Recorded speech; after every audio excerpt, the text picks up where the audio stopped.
In this video, I'm going to be breaking down the 8th episode of Attack on Titan Season 4, in which Gabi killed a beloved member of the Scouts that we've known for years, cementing her place as one of the new most hated characters in the series. This video will explain everything that I thought was interesting about the episode, including Reiner's weird Titan form, Gabi's motivations, and Zeke Yaeger betraying Marley. Zeke's betrayal has been hinted at throughout the season, so I'll be breaking down all the foreshadowing we got regarding this reveal, and obviously if you haven't already, be sure to hit that sub button so you don't miss the latest breakdowns.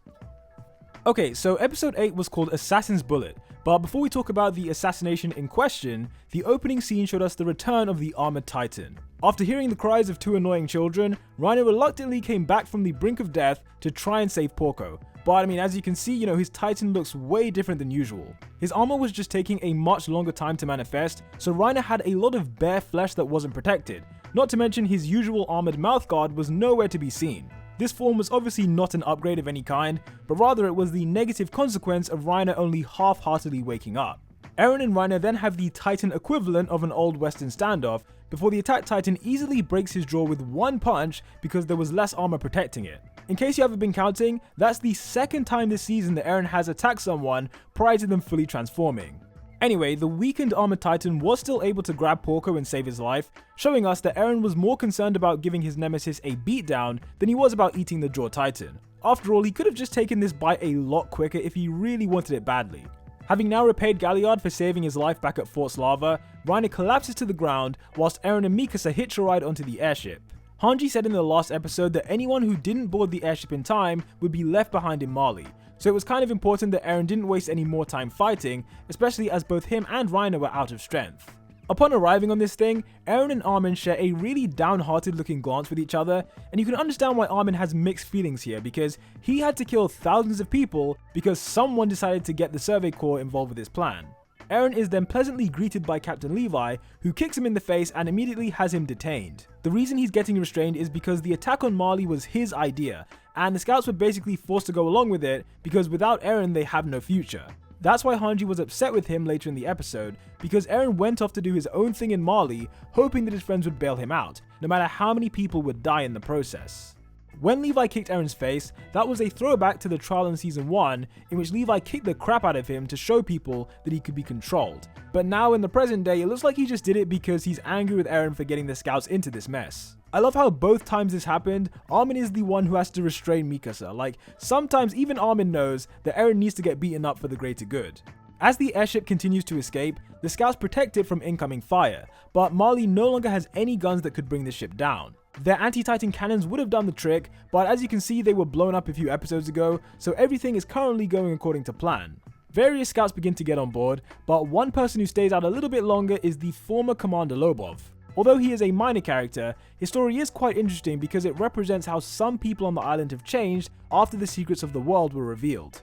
Now that he knows there is a world outside Paradis Island, Lobov resigned from his position as a commander in the garrison and joined the Survey Corps to make a difference. Floch is another character that has drastically changed during the time skip, as beforehand he was a coward by his own admission, but nowadays he is a full-on Eldian nationalist. He went out of his way to maximize damage against Marley during this mission, not to mention that he is arguably the most passionate about their victory, and later on it was him who proposed the idea of throwing Gabi and Falco off the airship. Yeah, we need to keep an eye on this character.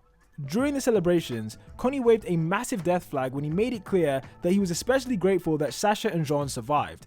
And yeah, surely at that point everyone knew that at least one of them was gonna die, right?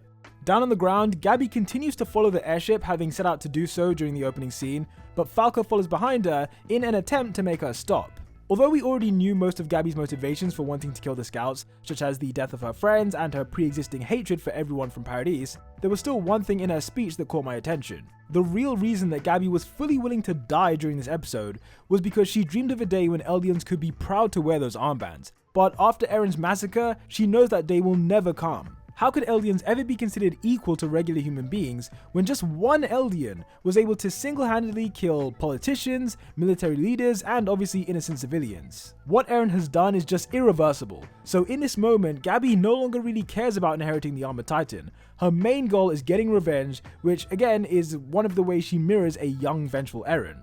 Unlike Gabi, Falco's brainwashing from Marley has been slightly undone thanks to the words of Mr. Yaeger, as he understands that aliens from Paradis are retaliating for what was done to them, and that all aliens are the same regardless of whether they're born in Marley or if they're born in Paradis. It caused Reiner to have a mental breakdown when he came to that same realization, so kudos to Falco for not freaking out. More scouts begin to board the airship during the escape, but when Lobov and Gabi come face to face, he hesitates to shoot her because she's a child, just like how Sasha chose not to take the shot against Gabi as well. That's 2 times now that Gabi's life has been spared by someone who she then went on to kill. As Gabi gets her first kill of the episode, it provided a unique opportunity because Lobov's ODM gear was still tethered to the airship. Gabi knew that going onto the ship would be a suicide mission, but she is willing to die to get that revenge. Colt appears just before Gabi pulls the trigger, and the last time we saw him, he said he was going to look for Falco. Having finally found his younger brother, Colt could only watch on in horror as Falco risked his life for Gabi again by zipping onto the airship alongside her. If Falco was my younger brother, I would honestly be so sick of this crap. Like, this is the 3rd time that we know of where he's intentionally done something like this. His actions were spurred on by what Reiner said to him about protecting Gabi, although given Falco's track record, I'm sure he still would have done this exact same thing even if Reiner didn't say that. Once they made it onto the airship, Gabi quickly takes aim at Sasha and gets her revenge by shooting her with the rifle. There's a few things we need to unpack here regarding Gabi and Sasha's brief history, so let's just start from the beginning. During dinner in the Braun household, Reiner was asked by Gabi's father about the devils on the island, and the first person Reiner mentioned to his family was the girl who ate a potato during the entrance ceremony. Gabi was listening the whole time, but I don't think even she imagined that she'd be killing these people so soon. A few episodes later, Gabi and Sasha made eye contact after Sasha killed the Marleyan security guards, and we know for a fact that Gabi liked these guys because they cared for her safety even though she was an Eldian. This headshot from Sasha was the final straw that turned Gabi into an unstoppable force for revenge, and I find it ironic that Sasha was killed with a weapon belonging to the man that she killed herself. As a member of the 104th Cadet Corps, Potato Girl was a character that we've known since the early days of the series, and we saw how she grew from a quirky and occasionally mistakeful character into one of the bravest and most reliable soldiers that the Scouts have. One thing that never changed about her, even during this episode, was her relentless obsession with food, so it's pretty fitting that her last word was just meat. As everyone was just reacting to Sasha getting shot, Gabi and Jean immediately tried to kill each other, and they probably would have both died if Falco didn't intervene. The kids then get beat up by a group of soldiers, and I felt sorry for Falco in this scene because he really didn't do anything, but yeah, Gabi definitely deserved it. Sasha was slowly bleeding out as Connie tried to keep her awake, and this is even more heart-wrenching when you remember that Sasha is basically the closest thing he has to family. I mean, his mother is technically alive although she is a pure Titan, but the rest of his family are all gone, so losing Sasha is almost like losing a sister to him. Moving on, a recovering Pieck finally begins to remember details about the Marleyan soldier who trapped her underground, and no, that soldier was not Armin despite that being a popular fan theory in the comments. Earlier this season, Zeke mentioned how there were 32 Marleyan ships that never returned after being sent to check out Paradis Island, and this soldier was on one of those missing ships. To be specific, the soldier's name is Yelena, and she was part of the very first group of ships that was sent to check out Paradis 3 years ago. In Pieck's flashback, we can see that Yelena was standing next to this guy, who is the one piloting the airship that the Scouts are currently in. Therefore, based on current information, we know for a fact that at least 2 Marleyan soldiers have now switched sides after going to Paradis Island, and it seems that now they are working against Marley rather than for Marley. The reason Pieck remembers Yelena is because she is a follower of Zeke, meaning that her true loyalties were always to him rather than the Marleyan military. We're not exactly sure how Pieck knows that information, but the main point is that she was already suspicious of Yelena prior to the current events. This confirms why she was able to vaguely remember Yelena despite that terrible beard, and also it confirms that Pieck was suspicious of Zeke as well. After all, if Pieck fully trusted Zeke, then why would she be suspicious of someone who followed him? Like, the only logical explanation is that Pieck always had some doubts about Zeke and was therefore keeping tabs on his followers. This was the part of the episode where we got the double reveal that Zeke Yaeger has been secretly working with Paradis and that he did survive the attack from Levi in the last episode. Before we continue, it should be clear that Zeke has not always been working with the island, otherwise he wouldn't have done certain things like, wiping out 90% of the Survey Corps. Since the beginning of the season, it's been obvious that the Eldian race is growing more and more at risk, as the power of the Titans is beginning to become more irrelevant. When Titans truly become useless, then so will the Eldians themselves, and it's possible they could suffer more than they currently do. Whatever Zeke and Eren have planned, their goal would be to reduce the suffering of Eldians one way or another, and this is possible now that they have the Founding Titan and a Titan of Royal Blood. The last time both those elements were in one place, Eren was able to use the full power of the Founding Titan, which also gives him the ability to destroy the world with the Wall Titans. By having that power, the island's safety should be guaranteed to an extent, because who is going to come and invade when you have the power to destroy the world? Anyway, like I said in the intro, Zeke's betrayal of Marley has been subtly hinted at throughout the season, with my favourite example being during episode 4. In that episode, Falco noticed that Eren had a baseball glove and a baseball, and asked him if his family sent it to him.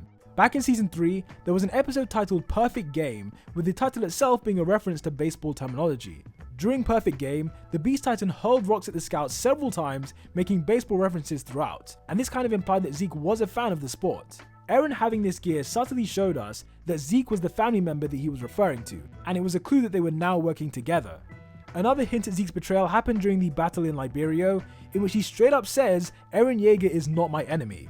Even though it seemed like he was saying it in jest, we can now see that he literally meant what he said, and Pieck's expression tells us that she was probably suspecting something as well, although to be fair, Porco also was kinda shocked. He also gave away his true motives when he said that Levi was running out of time, as this was referring to the escape plan they had in place. We saw how Levi was checking his stopwatch, so basically Zeke was reminding him almost that, you need to attack me soon or else I won't be able to escape. The plan to betray Marley was set into motion from episode 2 as Zeke pushed the agenda to invade Paradis Island. It was because of this suggestion that the festival was later held in Liberio to declare war, providing Eren with the perfect battleground to do what he needed to do and for the scouts to swoop in and take Zeke to the island. The plan was that Yelena would take the Jaw and Cart Titan out of the battle, hence why Zeke didn't go with them as they got trapped. Because those two escaped, Zeke had to pretend like he was genuinely trying to kill the scouts, hence why he threw more rocks than he was supposed to.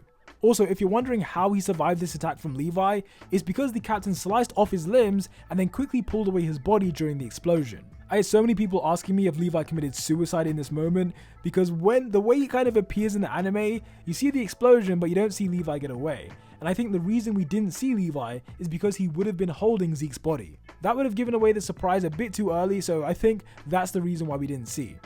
Going back to Sasha's death, the reaction of Armin and Mikasa was a great depiction of genuine grief, which is something that Attack on Titan has always done really well. Jean points out that Sasha's death was a direct consequence of Eren going rogue by himself, and whilst Eren is clearly hurt by this, he lets out a pained laugh at hearing her final words. The word meat reminded him of that funny memory from before the Battle of Trost, when Sasha essentially risked getting locked up by stealing meat from the officer's pantry. It was a wholesome memory that was pretty much just classic Sasha, and I feel that Eren really didn't know how to react, especially knowing that he is responsible for what happened. The look on his face reminded me of that time he kissed Historia's hand, just straight up pain. With that said, that was my review of episode 8 of Attack on Titan season 4, which was honestly a roller coaster of an episode. As usual, I'd appreciate if you dropped a like if you liked this video, and share it with anyone who you think might enjoy it. Thanks for watching as always, and until the next one, peace out.